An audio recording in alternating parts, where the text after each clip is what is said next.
بسم اللہ الرحمن الرحیم الحمد للہ رب العالمین وصلی اللہ علی محمد وآلہ الطاہرین ولعنۃ اللہ علی اعدائہم اجمعین الی قیام یوم الدین وقال اللہ تعالی وہو اصدق القائلین بقیۃ اللہ خیر لکم ان کنتم مؤمنین۔ موضوع گفتگو علائم ظہور امام زمان علیہ السلام، اور ہم اپنی اس نشست میں کچھ گفتگو کریں گے مصر کے بارے میں۔ تو پہلے مرحلے میں ہم توجہ دلائیں کہ مصر عالم اسلام کے اہم ترین ممالک میں سے ایک ایسا ملک ہے کہ ایک زمانہ یہ بھی تھا کہ وہ مرکز علم تھا، پھر سب سے پہلے جو ملک مغرب کی جانب بڑھا یا مغربی کلچر کی جانب بڑھا، اور اس کا لباس اور اس کے رسم و رواج بدلے، اور جس ملک نے سب سے پہلے ویسٹرن کلچر کو ایڈاپٹ کیا وہ ہے مصر۔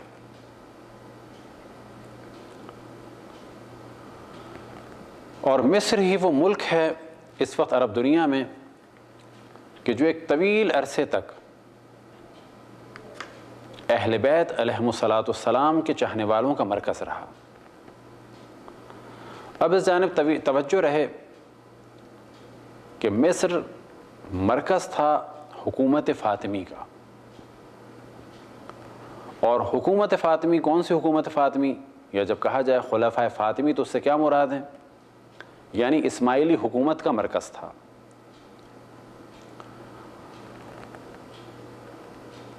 خود جامعۃ الازہر در حقیقت یہ یونیورسٹی اسماعیلیوں کی تھی، اور یہ شہر بھی انہی کا شہر تھا۔ ایک زمانہ تھا کہ یہاں پر اہل بیت کا ذکر ہوتا تھا، ایک زمانہ تھا کہ مصر میں عاشور بہت ہی اہتمام سے منایا جاتا تھا، اور ایام عزا کے طور پر کہ جتنے ایام عزا تھے ان کا احترام ہوتا تھا، ان میں سے عاشور کا احترام بہت زیادہ ہوتا تھا۔ جب صلاح الدین ایوبی نے فاطمی سلطنت کو ختم کیا تو کیونکہ یہ شخص متعصب تھا، ناصبی تھا، خارجی تھا، بغض اہل بیت سے اس کا دل بھرا ہوا تھا، تو اس شخص نے بنو امیہ کی راہ پر چلتے ہوئے، کہ جو عام طور پر بادشاہوں کی راہ ہے یعنی بنو امیہ کی راہ، اس نے مصر میں اور اس کے ساتھ ساتھ جتنے علاقے تھے سلطنت فاطمی کی اختیار میں، ان میں اور پھر جن جن علاقوں میں اس کی حکومت ہوئی، اور جہاں جہاں ایوبیوں کی حکومت رہی، چاہے وہ ترکی کے بعض علاقے ہوں اور شام کے علاقے ہوں اور جتنے بھی یہ نارتھ افریقہ کے علاقے تھے، ان میں ہر جگہ فلسطین تک اس نے یہ کیا کہ عاشور کے دن کا نام بدل کے، کہ جو یوم الحزن تھا، اس کا نام کر دیا عید الظفر، یعنی کامیابی کی عید۔ کامیابی کی عید سے کیا مراد؟ یعنی بنو امیہ کی کامیابی کی عید۔ مصر میں اہل بیت علیہم السلام سے محبت کرنے والوں کی تعداد ابھی بھی بہت زیادہ ہے، چاہے وہ شیعہ ہوں چاہے وہ سنی ہوں۔ مصر میں اس وقت جو پہلے مرحلے میں اگر ادیان کے اعتبار سے دیکھا جائے تو مسلمان ہیں اور مسیحی، اور بہت ہی مختصر سی مقدار میں کچھ یہودی بھی ہیں، اور عیسائی عام طور پر فالوور ہیں، اور وہ قبطی عیسائی ہیں، اور قبطی عیسائی معمولاً کچھ کا ایک الگ مذہب بھی ہے، اور زیادہ تر فالوور ہیں گریک آرتھوڈاکس کے۔ البتہ ان کا اپنا بھی ایک مرکز ہے قبطیوں کا، اور ان کے نظریات کچھ مختلف ہیں، اور ان کی تعداد تقریباً وہاں پر 1 کروڑ سے زیادہ ہے، یا 1 کروڑ کے آس پاس۔ مسلمانوں کے درمیان اہل سنت ہیں اور شیعہ ہیں، اور اسی طرح سے گو کہ شیعوں کی تعداد کم ہے، اسی طرح سے ایک مقدار میں وہابی ہیں، اور وہابیوں کا جو کام چل رہا ہے وہ پیسے کے زور پہ چل رہا ہے۔ اہم ترین مرکز علمی ہے جامعۃ الازہر، اور جامعۃ الازہر عام طور پہ ذرا ماڈرن بھی ہے اور وہابیوں سے دور ہے، لیکن پچھلے چند سالوں میں وہابیوں کے پیسے کی وجہ سے وہاں پر کافی وہابیت پھیلی، خصوصاً جب مرسی آیا تو در حقیقت مرسی آیا تھا، جتنے اس کو ووٹ ملے تھے وہ ووٹ تو اسے ملے، لیکن یہ ووٹ اخوان المسلمین کے لیے نہیں تھے۔ در حقیقت اس وقت سے دو ہی آپشن تھے مین، یا حسنی یا مرسی، تو حسنی کی مخالفت میں لوگوں نے مرسی کو دیے ووٹ، لیکن مرسی نے کیونکہ وہ وہابی نظریات کا حامل تھا اخوان المسلمین کا، اس نے فوراً اپنا جلوہ دکھایا اور شیعوں کے خلاف گفتگو شروع کی، پھر کچھ بل پاس ہوئے، یہاں تک کہ جناب شیخ حسن شحاتہ کہ جو جامعۃ الازہر کے ایک استاد تھے اور شیعہ ہوئے تھے، انہیں قتل کیا گیا، اور ان کے چند ساتھیوں کی لاشوں کو انہیں قتل کرنے کے بعد گلیوں میں پھیلایا گیا۔ نتیجہ یہ ہوا کہ طویل عرصے کی جد و جہد کے بعد ایک وہابی حکومت جو وجود میں آئی تھی اس نے اپنی شدت دکھائی، اور عنقریب لوگ اس سے بیزار ہو گئے، اور یہ بڑا اچھا کام ہوا۔ گو کہ جو دوسرا وہابی مرکز ہے اس نے ان کی مدد نہیں کی، بلکہ اخوان المسلمین کو ہٹانے میں مدد کی، اور وجہ یہ تھی کہ وہ وہابیت کے سپورٹر تو ہیں، لیکن ان کو یہ خوف ہو رہا تھا کہ مصر سے جمہوریت کہیں سعودی عربیہ میں امپورٹ نہ ہو جائے۔ الغرض یہ کہ مرسی کی حکومت ختم ہوئی کہ جو ایک فتنے اور فساد کی حکومت تھی اور اختلاف کی حکومت تھی، اور مصر کے کلچر کو خراب کر دیتی یہ حکومت اگر کچھ دن اور رہتی۔ بالآخر بعد میں بغاوت ہوئی اور سیسی پاور میں آیا۔ ابھی بھی وہاں کے حالات اتنے مناسب نہیں ہیں، لیکن یہ ذہن میں رہے کہ ان چند سالوں میں خصوصاً انقلاب کے بعد شیعت کی جانب لوگوں کی توجہ ہوئی، اور ایک مؤلف کے جن کا نام ہے اور جن کا تعلق ہے تیونس سے، ڈاکٹر تیجانی سماوی کے خداوند تبارک و تعالیٰ ان کو طول عمر عطا فرمائے، ان کی چند کتابیں ہیں کہ جن میں سے پہلی کتاب تھی ثم اہتدیت۔ یہ کتاب اور بعد والی کتابیں سبب بنی کہ تشیع کافی تیزی سے پھیلی۔ البتہ اس سے پہلے بھی شیخ الجامعۃ الازہر جو سلیم البشری تھے، ان کے درمیان اور آیت اللہ العظمیٰ سید شرف الدین موسوی العاملی کے درمیان مکاتبہ ہوا، اور اس مکاتبے کا نتیجہ ہے کتاب المراجعات، اور یہ کتاب المراجعات مصر میں پڑھی جاتی تھی۔ اسی کتاب المراجعات کی بنیاد پر شیعہ ہوئے ڈاکٹر تیجانی سماوی، لیکن یہ المراجعات تھوڑی مشکل کتاب ہے۔ بعد میں ڈاکٹر تیجانی کی کتابیں مختصر بھی تھیں، آسان بھی تھیں، اس کے ذریعے سے ایک بڑی تعداد میں مصر میں لوگ شیعت میں کنورٹ ہوئے۔ اسی طرح سے ڈاکٹر تیجانی سماوی کے بعد کہا جا سکتا ہے صالح وردانی اور جناب سوڈانی اور جناب اور دیگر حضرات، ان کی کتابوں کا نتیجہ یہ ہوا کہ تیونس میں، الجزائر میں، مراکش میں، مصر میں اور سوڈان میں، مختلف علاقوں میں اس وقت جو ہے کم سے کم 30-40 لاکھ افراد شیعہ ہو چکے ہیں۔ تو مصر کے بارے میں جو ایک بشارت ہے وہ یہ کہ مصر ایک وقت آئے گا کہ ایک طرح سے اہل بیت علیہم السلام کا مرکز بن جائے گا۔ اب یہاں پر ہم کچھ روایتیں پڑھتے ہیں کہ جس میں مصر کا ذکر ہے، اور ساتھ ہی ساتھ کچھ اور موضوعات کو بھی ڈسکس کریں گے۔ تو پہلی چیز یہ کہ ہم بعد میں تفصیل سے گفتگو کریں گے یمانی کے بارے میں، خراسانی کے بارے میں، سہہ آسمانی کے بارے میں، اور اسی طرح سے خراسانی کے بارے میں، اور اسی کے ساتھ ایک ذکر آتا ہے کہ جو روایتوں میں نقل ہوا، ایک روایت امام جعفر صادق علیہ السلام سے نقل ہوئی، غیبت شیخ طوسی میں اس کا ذکر ہے۔ امام فرماتے ہیں یخرج قبل السفیانی مصری و یمانی۔ یمانی کے بارے میں بھی تفصیل سے ہم ڈسکشن کریں گے، اس وقت ہم کچھ مختصر سی گفتگو کریں گے مصری کے بارے میں۔ لیکن مصری کے بارے میں گفتگو بہت زیادہ اس وقت نہیں کی جا سکتی، کیونکہ بہت زیادہ یہ کمپلیکیٹڈ سا موضوع ہے، صرف اتنا واضح ہے کہ اہل بیت علیہم السلام کا چاہنے والا شخص ہوگا جو مصر سے ہوگا، اور وہ مذہب اہل بیت علیہم السلام کے لیے جو دین واقعی رسول اللہ صلی اللہ علیہ وسلم ہے، جو صحیح معنی میں اسلام محمدی ہے، اس کا پرچار کرے گا۔ یہاں تک کہ امام زمان علیہ السلام کے لیے ایک روایت میں نقل ہوا کہ جو مولا امیر المومنین علیہ السلام سے نقل آپ فرماتے ہیں، ثم یسیر الی مصر فیصعدہ علی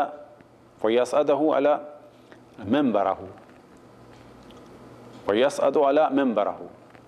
ثم یسیر الی مصر فیصعد منبرہ، کہ پھر امام مہدی علیہ السلام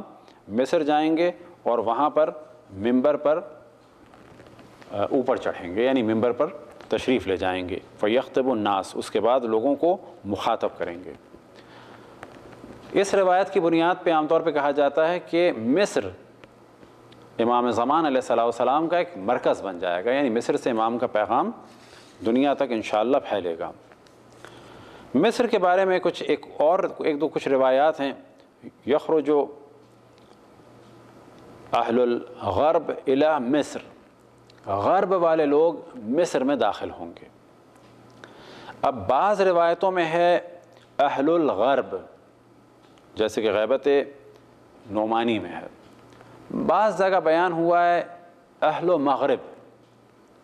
اب اگر غرب مراد لیا جائے تو اس سے مراد ہے یورپ والے، اور اگر مغرب مراد لی جائے تو مغرب سے مراد یورپ بھی ہے، اور زیادہ جو لفظ استعمال ہوتا ہے یعنی لفظ مغرب، اس سے مراد ہے مراکش۔ تو جو روایت غیبت شیخ نعمانی میں ہے اور بہار میں بھی ہے، یخرج اہل الغرب، کہ اہل غرب خروج کریں گے الی مصر، یعنی مصر میں داخل ہو جائیں گے۔ فَإِذَا دَخَلُوا، اور جب یہ یورپ والے لوگ، روم والے لوگ مصر میں داخل ہو جائیں، فَتِلْكَ عمارت السفیانی، اور یہ سفیانی کی علامت ہے۔ وَيَخْرُجُ قَبْلَ ذَلِكَ يَدْعُو مِنْ آلِ محمد، وَيَخْرُجُ قَبْلَ ذَلِكَ مَنْ يَدْعُو آلِ محمد، مَنْ يَدْعُو لِآلِ محمد۔ اور سفیانی سے پہلے مصر میں ایک شخص ہوگا جس کو مصری کہا گیا ہے، جو اہل بیت کی جانب دعوت دے گا۔ ابھی 3 مرحلے ہوں گے، یورپ والے داخل ہوں گے، اس کے بعد مصری آئے گا، لیکن اس سے پہلے ہی وہاں پر اہل بیت کی جانب دعوت دینے کی تحریک شروع ہوگی، اور اسی دعوت کے اور اسی تحریک کے سربراہ کو کہا گیا ہے روایتوں میں مصری، اور یہ مصری بھی اہل بیت علیہم السلام کے طرفداروں میں سے ہوں گے، اور ان کے ساتھ بہت سارے افراد بھی ہوں گے۔ لہٰذا عقد الدرر میں رسول اللہ صلی اللہ علیہ وسلم سے ایک روایت نقل یا فرماتے ہیں، یخرج الیہ النجباء من مصر، کہ امام زمان کی مدد کے لیے مصر کے پاک لوگ بھی نکلیں گے۔ بس ایک تحریک ہوگی، جو تحریک کا سربراہ ہے اس کے لیے غالباً جو امکان ہے روایتوں میں وہ یہ کہ وہ انہیں مخاطب کیا گیا ہے مصری کہہ کے، اور جو ان کے طرفدار ہیں، فالوور ہیں، انہیں کہا گیا ہے نجبا، یعنی مصر کے پاک لوگ۔ الحمدللہ اس وقت سخت ترین حالات میں مصر میں ایک بڑی تعداد میں مومنین کام میں مصروف ہیں، اسی طرح سے ایک بہت بڑی تعداد ان اہل سنت کی ہے کہ جو اہل بیت علیہم السلام سے محبت کرتے ہیں۔ اور ادھر اس جانب توجہ رہے کہ اہل سنت میں سے ایک اچھی بڑی تعداد موالی اہل بیت ہے، یعنی اہل بیت کی طرفدار، اور ایک تعداد جو ہے وہ خوارج اور ناصبی ہے کہ جو بنو امیہ کے طرفدار ہیں، اور وہ ناصبی ہیں اور خارجی ہیں۔ تو مصر کی بھی تقریباً یہی حالت ہے، شیعہ ہیں، اور شیعوں کے ساتھ ایک جماعت ہے کہ جن کو عام طور پر وہابی کہتے ہیں، صوفی، لیکن وہی در حقیقت سنی ہیں۔ اور عالم اسلام میں جب ہم کہتے ہیں سنی تو ہمیں واضح کرنا چاہیے سنی اور وہابی۔ تو اہل سنت میں جو وہابی لوگ ہیں وہ اکثر ناصبی ہیں، اہل بیت سے دور ہیں اکثر، کچھ ان میں سے ایسے ہیں جو نہیں جانتے اور پلٹ کے آ رہے ہیں، اور جو اہل سنت ہیں وہ مسلمان ہیں بلا شک، اور اہل بیت علیہم السلام کے چاہنے والے ہیں، رسول اللہ صلی اللہ علیہ وسلم کا احترام کرتے ہیں، لیکن ناصبی کوشش کرتے ہیں کہ رسول اللہ صلی اللہ علیہ وسلم کے بارے میں بھی کچھ نہ کچھ رقیق الفاظ کہے جائیں۔ اس دوران جو حالات ہوں گے وہاں کے، ایک تو جو اہم ترین مسئلہ ہوگا وہ ہے کہ مصری اپنے حاکم کو قتل کر دیں گے۔ یہ روایت خصوصاً نقل ہوئی ارشاد شیخ مفید میں، کتاب الارشاد شیخ مفید میں، قتل اہل مصر امیرہم، کہ اہل مصر اپنے امیر کو قتل کر دیں گے۔ اب اہل مصر نے اپنے امیر کو قتل کیا تو اگر اسی زمانے میں نظر ڈالی جائے تو کہا جائے گا کہ انوار السادات قتل ہوا اور اس کے قاتل کا نام تھا خالد اسلام بولی۔ ممکن ہے کہ اس روایت سے کہ امیر کا قتل یعنی وہاں کے حاکم کا قتل ہوگا انوار السادات ہو اور یہ ظہور کی علامت ہو۔ یہ جو ہم نے پہلے بھی گفتگو کی کہ ہمیں تطبیق کی اجازت نہیں ہے، تو وہ یہی مراد ہے کہ ہم یہ نہیں کہہ سکتے کہ انوار سادات ہی وہ امیر ہے کہ جس کا ذکر روایت میں ہے اور اب ظہور ہونے والا ہے۔ ممکن ہے کہ آئندہ کوئی اور وہاں کا حاکم ہو جو قتل کیا جائے اور اس روایت میں جس کی جانب اشارہ ہے وہ شخص ہو، لہٰذا قتل اہل مصر امیرہم۔ دوسرا جو ایک چینج آئے گا پولیٹیکلی وہاں پر، کہ مصر ممکن ہے کہ شام کے بعض علاقوں پہ حملہ کرے اور شام کے بعض علاقوں پہ قبضہ کر لے۔ اس قول کا بھی ذکر ہوا ہے ارشاد شیخ مفید میں، جناب شیخ مفید کی کتاب ہے ارشاد میں، کہ مصر قبضہ کر لے گا شامات پر، یعنی شام کے کچھ علاقوں پر، اور مصر میں داخل ہوں گے قیس کے جھنڈے۔ قیس کے جھنڈوں سے کیا مراد ہے یہ بہت کلیئر چیز نہیں ہے کہ بنی قیس کے جھنڈے داخل ہوں گے، اور اسی طرح سے عرب بھی داخل ہو جائیں گے، اور بعض جگہ ہے کہ اہل غرب داخل ہوں گے یعنی یورپ والے الی مصر۔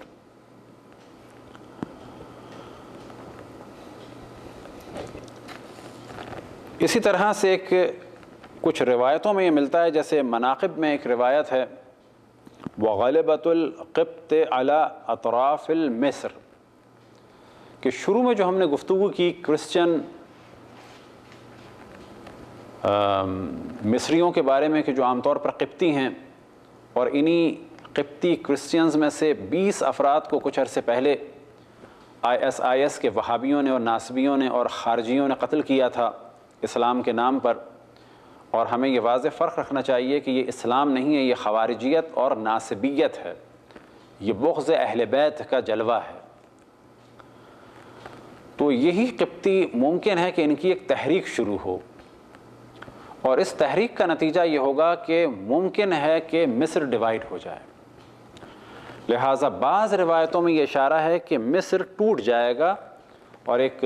سابقہ ایک عربوں کا محاورہ ہے کہ اس طرح سے بکھر جائے گا جس طرح سے کہ اونٹ کی مینگنی بیابان میں سوکھتی ہے، سوکھنے کے بعد ادھر ادھر بکھر جاتی ہے، تو مصر بھی اس طرح سے بکھر جائے گا۔ اور بکھرنے کی جو ایک چیز بہت واضح ہے وہ جو ہم نے پہلے بیان کی کہ ممکن ہے کہ جب شام پر حملہ کرے تو شام والے شاید مصر کے کچھ حصے کو بعد میں لے لیں، امکان ہے۔ اور دوسرا امکان یہ ہے کہ جو بہت ہی واضح روایتوں میں بیان ہوا غلبۃ قبط علی اطراف المصر، کہ مصر کے بعض علاقوں میں، اطراف سے مراد جو مصر کے بعض سرحدی علاقے ہیں، ان پہ قبضہ ہو جائے گا، کس کا؟ غلبہ ہو جائے گا مصر کے عیسائیوں کا۔ اور یہ عین ممکن ہے، بالکل جس طرح سے کہ سوڈان کو ڈیوائیڈ کیا گیا، بالکل اس طرح سے ممکن ہے کہ مصر کو ڈیوائیڈ کر دیا جائے اور مصر کے کچھ شہروں پہ ایک حکومت بن جائے کہ جو حکومت ہوگی مسیحیوں کی۔ لیکن اس دوران اہل بیت علیہم السلام کا سلسلہ بڑھتا چلا جائے گا، اور مصریوں کے دل دھڑکتے ہیں اہل بیت کے ساتھ۔ وہاں پر مسجد راس الحسین بھی ہے کہ جس کے بارے میں قول ہے کہ امام حسین علیہ السلام کا سر وہاں لا کے رکھا گیا تھا، یا یہ کہ سر وہاں پہ دفن ہے۔ مشہور قول تو یہی ہے کہ امام حسین علیہ السلام کا سر واپس دفن کر دیا گیا تھا ان کی قبر مطہر کے ساتھ ہی، لیکن ایک قول یہ بھی ہے کہ وہ مصر میں دفن ہے۔ اسی طرح سے ایک مسجد راس الحسین اس وقت اسرائیل میں ہے، اسقلان کے مقابلے، اسقلان کے مقام پر، اور وہاں پر ایک چبوترا سا بنا ہوا ہے۔ اسی طرح سے مصر میں ایک قبر ہے حضرت زینب کی کہ جو مولا امیر المومنین کی نسل سے خاتون تھیں، اور احتمال یہ دیا جاتا ہے کہ نسبت دی جاتی ہے یہ زینب بنت علی کی قبر ہے۔ اسی طرح سے قبر ہے وہاں پر جناب نفیسہ خاتون کی جو امام جعفر صادق علیہ السلام کی پوتی ہیں، اور اسی طرح سے قبر ہے وہاں پر ام کلثوم کی کہ جو امام حسن علیہ السلام کی پوتی ہیں۔ اور پھر معرفی کرائی جا سکتی ہے کہ اہم ترین کتاب کی جو جناب زینب سلام اللہ علیہا کے بارے میں ہے، بطلۃ الکربلا، کہ جس کا ترجمہ فارسی میں ہے شیر زن کربلا، اور اردو میں اس کا ترجمہ ہے کربلا کی شیر دل خاتون، اور اس کے مترجم ہیں خان بہادر سید محمد عباس زیدی۔ اور اس کتاب کی رائٹر تھیں ڈاکٹر عائشہ بنت شاطے، کہ جو مصر کی ایک خاتون تھیں، اہل سنت میں سے تھیں، لیکن اہل بیت علیہم السلام کے چاہنے والوں میں سے تھیں۔ انشاءاللہ اہل بیت کے چاہنے والوں کی تبلیغ ہوتی رہے گی، اور تدریجاً مصر اہل بیت کے ماننے والوں کا مرکز بن جائے گا۔ خداوند تبارک و تعالیٰ سے دعا ہے کہ بحق محمد و آل محمد ہمیں اپنے رسول، اپنی حجتوں، خصوصاً امام زمان علیہ السلام کی معرفت اور اطاعت کی توفیق عطا فرمائے، اور ہم سب کو ان کے آوان اور انصار میں شامل فرمائے۔ ربنا تقبل منا انک انت السمیع العلیم۔